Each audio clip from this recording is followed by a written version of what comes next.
नमस्कार दोस्तों। आज की हमारी कथा है सोया भाग्य। आइए चलते हैं कथा की ओर। एक व्यक्ति जीवन से हर प्रकार से निराश था। लोग उसे मनहूस के नाम से बुलाया करते थे। एक ज्ञानी पंडित ने उसे बताया, तेरा भाग्य फला पर्वत पर सोया हुआ है, तो उसे जाकर जगा ले तो तेरा भाग्य साथ हो जाएगा।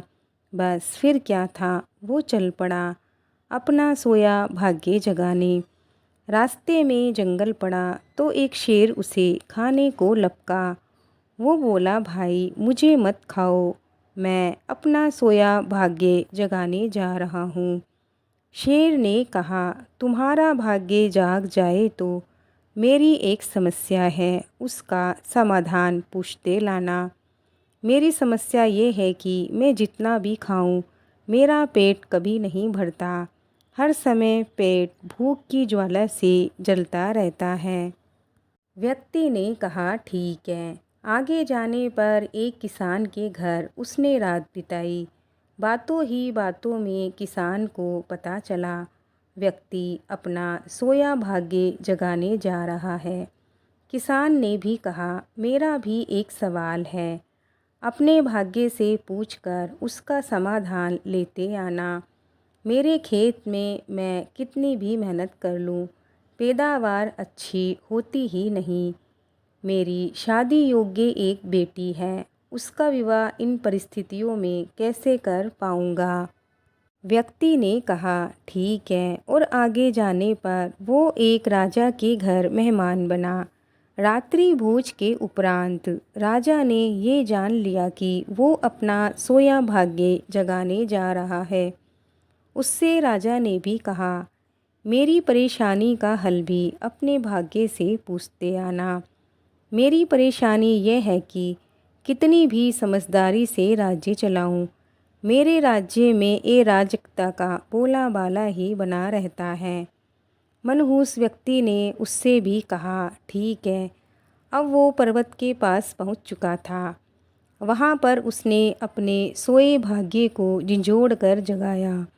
उठो उठो, मैं तुम्हें जगाने आया हूँ। उसके भाग्य ने एक अंगड़ाई ली और उसके साथ चल दिया। उसका भाग्य बोला, अब मैं तुम्हारे साथ हरदम रहूँगा।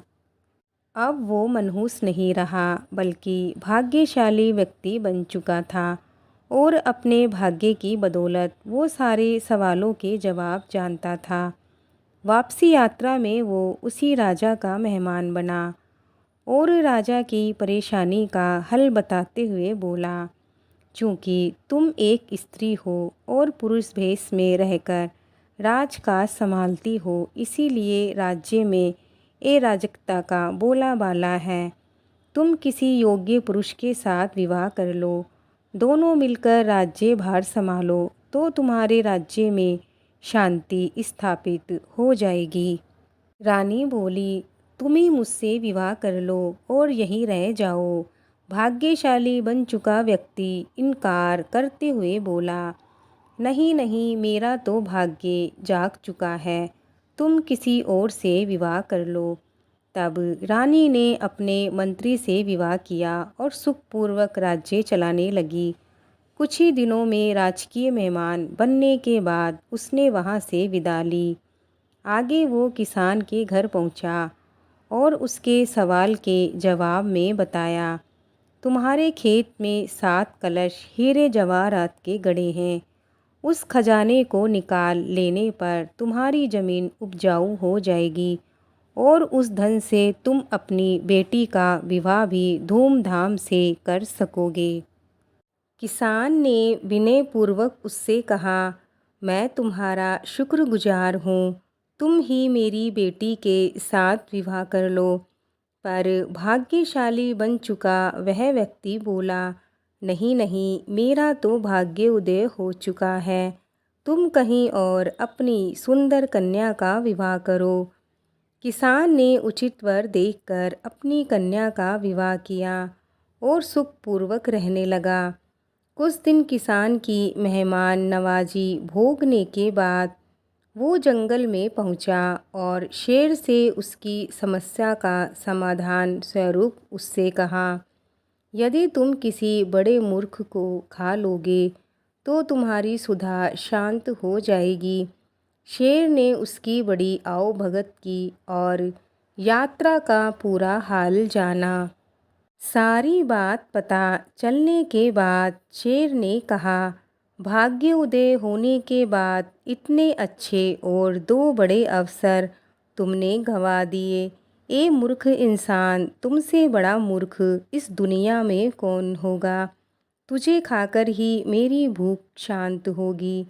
और इस तरह वो व्यक्ति शेर का शिकार बनकर मृत्यु को प्राप्त हुआ। दोस्तों, यदि हमारे पास सही मौका परखने का विवेक और अवसर को पकड़ने का ज्ञान नहीं है तो भाग्य भी हमारे साथ आकर हमारा कुछ भला नहीं कर सकता। दोस्तों, ये कहानी यहीं पूरी होती है। आपको आज की कहानी कैसी लगी हमें लाइक कमेंट करके ज़रूर बताएं। मिलते हैं और एक नई कथा के साथ। जय श्री कृष्णा, जय श्री राधे।